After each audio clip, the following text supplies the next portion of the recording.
அஸ்ஸலாமு அலைக்கும் வரஹ்மத்துல்லாஹி வபரகாத்து. அன்பார்ந்த OH இஸ்லாம் சேனல் நேயர்களே, நம் அனைவர் மீதும் ஏக இறைவனுடைய அன்பும் அருளும் என்றும் நிலவட்டும்.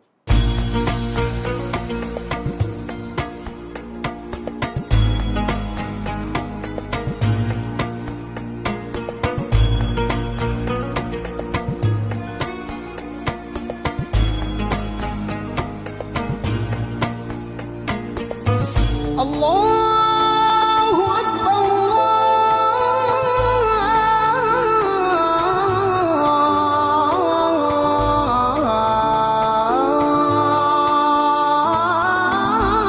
அல்லாஹு அக்பர். இந்த வீடியோவை உங்களுக்கு வழங்குபவர்கள் Paysys Pay, secure digital payments with multiple features and great success rate. வழிகாட்டும் வான்மறை என்ற இந்த நிகழ்ச்சியில் உங்களை எல்லாம் இன்றும் சந்திப்பதில் மகிழ்ச்சி. அன்பானவர்களே,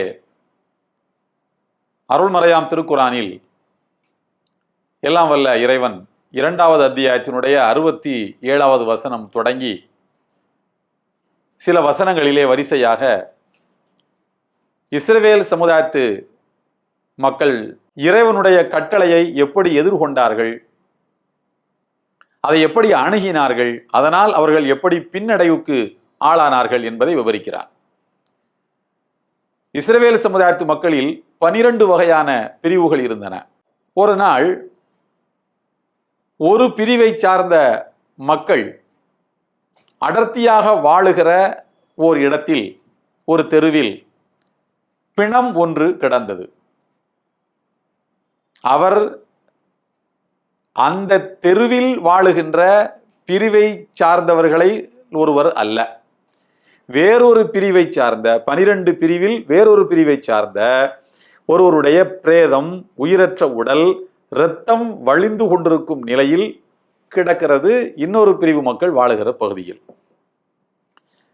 யார் இவரை கொலை செய்தது என்று ஊரெல்லாம் ஒரே பேச்சு, பரபரப்பு.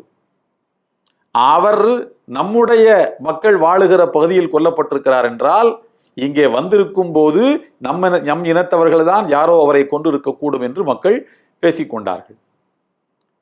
ஆனால் உண்மையிலே அந்த மக்களுக்கு தெரியும், நம்முடைய இனத்தை சார்ந்தவர்கள் இவரை கொல்லவில்லை என்று. இறைத்தூதர் மூசா நபி அவர்களை தேடி அந்த தெருவை சார்ந்த மக்கள் எல்லாம் செல்கிறார்கள். இறைத்தூதர் மூசா அவர்களே, எங்களுடைய தெருவில் நாங்கள் வசிக்கக்கூடிய பகுதியில் ஒரு பிணம் ஒன்று கிடக்கிறது. அது இயல்பாக மரணித்த மனிதர் அல்ல, யாரோ அவரை கொலை செய்திருக்கிறார்கள். இந்த கொலையாளி யார் என்று எங்களுக்கு தெரிய வேண்டும். எங்கள் கைகள் சுத்தமானவை, எனவே நாங்கள் அவரை கொலை செய்யவில்லை, கொலையாளியை கண்டுபிடிக்க வேண்டும் என்று சொன்னார்கள். இறைத்தூதர் மூசா நபிக்கு ஒரு சங்கடமாக போயிற்று, எப்படி விசாரிப்பது, யாரை கண்டுபிடிப்பது என்று.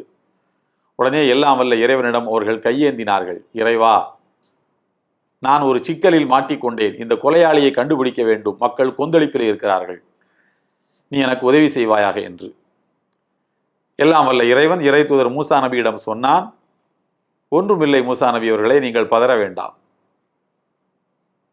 அந்த மக்களிடத்திலே சொல்லுங்கள், ஒரு மாட்டை விலை கொடுத்து வாங்கி, அல்லது உங்களிடம் யாரிடத்திலும் மாடு இருக்குமானால் அந்த மாட்டை அறுத்து, அந்த அறுக்கப்பட்ட அந்த மாட்டின் ஏதேனும் ஒரு சதை துண்டை எடுத்து, வால் அல்லது காலு அல்லது நாக்கு, இப்படி ஏதோ ஒன்றை எடுத்து இறந்து போன அந்த மனிதனுடைய உடலில் மேல் தூக்கி போடுங்கள். அவன் உயிர் பெற்று எழுவான். தன்னை கொலை செய்தது யார் என்று அந்த மனிதனே சொல்லுவான். சொல்லிவிட்டு அவன் இறந்து போய் விடுவான். இதுதான் என்னுடைய ஏற்பாடு. நான் சொன்னதை நீங்கள் அந்த மக்களுக்கு சொல்லிவிடுங்கள், அவர்கள் அந்த மாட்டை அறுக்கட்டும் என்று இறைவன் சொல்லிவிட்டார். மூசா நபி அந்த மக்களிடம் போய் இறைவனிடம் உரையாடியதில் கிடைத்த அந்த வழிகாட்டுதலை எடுத்துச் சொல்கிறார்கள். ஆனால் அவர்களுக்கோ மாட்டை அறுக்கும் உத்தேசம் இல்லை. கொலையாளி யார் என்று தெரிந்துவிடக் கூடாது என்று நினைத்தார்களோ என்னவோ, இந்த குற்றம் மூடி மறைக்கப்பட்டு விட வேண்டும் என்று ஒரு கட்டத்திலே அவர்கள் நினைத்தார்கள். சொன்னார்கள், என்ன இறை தூதர் மூசாவே, எங்களை கேலி செய்கிறீர்களா? கொலையாளியை கண்டுபிடிக்க சொன்னால் ஒரு மாட்டையாம் அறுக்க வேண்டுமாம், அதனுடைய உடலின் ஒரு பாகத்தை எடுக்க வேண்டுமாம், அதை எடுத்து பிணத்தின் மேல் போட வேண்டுமாம், பிணம் எழுமாம், பேசுமாம், பிறகு மரணித்து விடுவாம். என்ன கதை கட்டுகிறீர்கள்? பரிகாசத்துக்கு ஒரு அளவில்லாமல் போய்விட்டதா என்று கேட்டார்கள். மூசா நபி சொன்னார்கள், இன்னி அவுது பில்லாஹி அன் அகூன மினல் ஜாஹிலீன், இறைவனுடைய கட்டளையை உங்களுக்கு எடுத்துச் சொல்கிறேன், நீங்களோ பரிகாசம் செய்கிறாயா என்று கேட்கிறீர்கள். பரிகாசம் செய்வது மூடர்களின் பழக்கம். இறைவனின் கட்டளையிலே பரிகாசம் எங்கிருந்து வரும்? நான் மூடனாக இருப்பதை விட்டு பாதுகாப்பு தேடுகிறேன். நான் பரிகாசம் செய்யவில்லை, உண்மையைத்தான் சொல்கிறேன், இறைவனின் கட்டளை என்று சொல்லிவிட்டார்கள். அவர்கள் பேசாமல் ஏதேனும் ஒரு மாட்டை பிடித்து அறுத்திருக்கலாம். ஏனென்றால் இறைவன் சொன்னது, இன்னல்லாஹ யஅமுருக்கும் அன் தத்பஹு பக்கரா, ஏதாவது ஒரு மாட்டை பிடித்து அருங்கள் என்றுதான் இறைவன் சொல்லியிருந்தான். ஏதாவது ஒரு மாட்டை பிடித்து அறுத்திருந்தால் பிரச்சனை முடிந்திருக்கும், குற்றவாளி யார் என்று தெரிந்திருக்கும், அவனை தண்டித்திருக்கலாம், கதை முடிந்திருக்கும். ஆனால் அவர்களோ அந்த மாடு என்ன வயசு என்று கேட்டார்கள். எத்தனை வயசு மாடு? 1 வயசா 2 வயசா? அதுக்கு எத்தனை பல் இருக்கும்? என்ன நிறம்? அந்த மாடு விவசாயம் பண்ணிக்கிட்டு இருக்கக்கூடிய விவசாயத்துக்கு பயன்படுத்தப்பட்ட மாடா இருக்கணுமா, அல்லது எதற்கும் பயன்படுத்தப்படாத செல்ல பிராணியை போல வளர்க்கப்பட்டிருக்கக்கூடிய மாடா? இப்படியெல்லாம் கேள்விகளுக்கு மேல் கேள்விகளை அடுக்கடுக்காக கேட்டுக்கொண்டே போனார்கள். ஒவ்வொரு கேள்விக்கும் இறைவன் இடமிருந்து ஒரு பதிலை இறை தூதர் மூசா நபி பெற்று சொல்லிக் கொண்டே இருந்தார்கள். இவர்கள் கேட்பார்கள், எத்தனை வயதென்று? இறைவா எத்தனை வயதென்று கேட்கிறார்கள். அது நடுத்தரமான வயதில் ஆஃபாது வனாபுக்கு அவானும் பைனதாரிஃபாலும் மாத்து நடுத்தரமான வயது. அது விவசாயத்துக்கு பயன்படுத்தப்பட்டிருக்கணுமா? இல்லை, விவசாயத்துக்கு பயன்படுத்தப்பட்டிருக்க கூடாது. தண்ணீர் இறைக்கவோ, அதுக்கோ களை பிடுங்குவதற்கோ, ஏர் விழுவதற்கோ அது பயன்படுத்தப்பட்டிருக்க கூடாது. இப்படியெல்லாம் சொல்லிக்கொண்டே. என்ன நிறம் என்று கேட்டார்கள் கடைசியாக. சஃப்ரா ஃபாக்கி உல் லவுனுஹா, கண்ணை கவருகின்ற பொன்னிறத்து மாடு. தசுர்ரன் நாதிரீன், பார்ப்போருக்கு அது மனதை ஈர்க்கக்கூடியதாக இருக்கும் அந்த நிறம். அப்படிப்பட்ட பொன்னிறம் என்று இறைவன் சொல்லிவிட்டான்.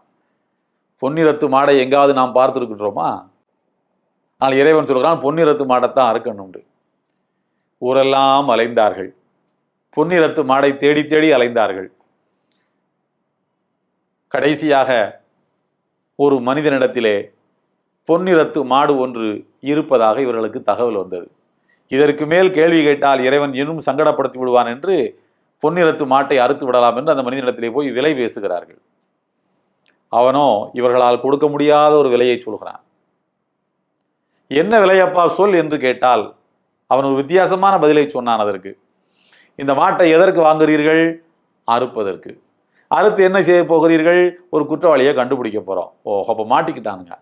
என்ன விலை சொன்னால் இவங்க தந்துதான் ஆக வேண்டும் என்று அவனுக்கு தெரிந்து விட்டது. உடனே அவன் கேட்டான், சொன்னான், இந்த மாட்டை அறுத்து இறைச்சி குடல் எல்லாம் வெளியே எடுத்ததுக்கு அப்புறமாக இந்த மாட்டின் தோல் இருக்கிறது அல்லவா, அந்த தோலை தரையில விரிச்சு அதிலே பொன்னை அள்ளி போடுங்கள், தங்க கட்டிகள், ஆபரணங்கள் இவற்றை எல்லாம் அள்ளி போடுங்கள். இந்த மாட்டின் தோல் நிரம்ப எனக்கு தங்கம் வேண்டும் என்று கேட்டான். வேறு என்ன செய்வது? இந்த ஒரு மாடுதான் அவர்களுக்கு தெரிந்து பொன்னிறத்திலே இருக்கிறது. சரி என்று விலையை பேசி கொண்டு வந்தார்கள். மாட்டின் தோல் நிறைய தங்கத்தை கொடுத்தார்கள். அந்த மாடு அறுக்கப்பட்டு அதனுடைய ஒரு சதை துண்டு, நாக்கு அல்லது வால் ஏதோ ஒன்று எடுத்து இறந்த பிணத்தின் மேல் தூக்கி போட்டார்கள். பிணம் எழுந்தது. என்னை கொன்றவன் இவன்தான் என்று சொன்னார். ஏனப்பா இந்த வேலையை நீ செய்தாய்? உன்னால் எல்லாருக்கும் எவ்வளவு பெரிய சிரமமாகிவிட்டது என்று சொன்ன நேரத்தில் அந்த கொலையாளி சொன்னான், இறந்து போனவர் வேறு யாரும் அல்ல, என்னுடைய பெரியப்பா, அப்பாவுடைய கூட பிறந்த சகோதரன். அவருக்கு ஆண் வாரிசுகள் கிடையாது. இஸ்ரவேல் சமுதாயத்தினுடைய சட்டம் என்னவென்றால், ஒருவருக்கு ஆண் வாரிசு இல்லை என்றால் அவருடைய சொத்துக்கள் எல்லாம் அவருடைய உடன்பிறந்த சகோதரர்களுக்கு போகும். உடன் பிறந்த சகோதரர்களிலே யாருமே உயிரோடு இல்லை என்று சொன்னால் அவருடைய அந்த சகோதரர்களின் ஆண் வாரிசுக்கு போகும். இப்போ என்னுடைய சித்தப்பாமார்கள், என் அப்பா யாருமே இல்லை, என் பெரியப்பா மட்டும்தான் இருக்கிறார், பெரிய சொத்துக்காரர், அவருடைய சொத்துக்களை அடைய வேண்டும் என்கிற ஆசையில் அவரை கொன்றேன் என்றான். பேராசை பெருநஷ்டம். இவன் இஸ்ரவேல் சமுதாயத்தினுடைய சட்டத்தின்படி இவனுக்கு மரண தண்டனை கொடுக்கப்பட்டது. சொத்துக்களை அபகரித்துக் கொள்வதற்காக இவன் கொலைகளை செய்தான். ஆனால் பிறகு இவனே மரண தண்டனைக்கு ஆளானான் என்பதுதான் திருக்குரான் அந்த வசனங்களிலே சொல்லுகின்ற செய்தி. இங்கே நமக்கு பல படிப்பினைகள் இருக்கின்றன. நாம் ஒன்றை மட்டும் இப்போது பார்ப்போம். இறைவனுடைய கட்டளை ஒன்று இருக்கிறது. அந்த கட்டளை வந்துவிட்டால் அதை செயல்படுத்துவதற்கான வாய்ப்புகளையும் வழிகளையும் உத்திகளையும் உபாயங்களையும் தான் தேட வேண்டுமே அன்றி அந்த கட்டளையை மீறுவதற்கு அல்லது அந்த கட்டளையை எட்டி தள்ளுவதற்கு, செயல்படுத்தாமல் இருப்பதற்கு வழிகளை தேடினால் நீங்கள் மாட்டிக்கொள்வீர்கள். மாட்டிக்கொள்வீர்கள் என்றால் அதற்கு என்ன பொருள்? நீங்கள் ஒரு பெரும் விலையை அதற்கு கொடுக்க வேண்டும். மாட்டு தோல் நிறைய தங்கத்தை கொடுக்கும் நிலைக்கு ஆளானார்களே, அதே போல. எனவே இறைவனின் கட்டளையை உதாசீனம் செய்யாமல் உடனே செயல்படுத்துவதற்கான வாய்ப்புகளை ஆராய்ந்து அதை செயல்படுத்த வேண்டும் என்கிற பாடத்தையும் படிப்பினையும் நாம் பெற்றுக்கொள்வோம். எல்லாம் வல்ல இறைவனுடைய அன்பும் அருளும் நம் அனைவர் மீதும் என்றும் நிலவட்டும். இந்த வீடியோ உங்களுக்கு பிடிச்சிருந்தா லைக் பண்ணுங்க, ஷேர் பண்ணுங்க, கமெண்ட் பண்ணுங்க.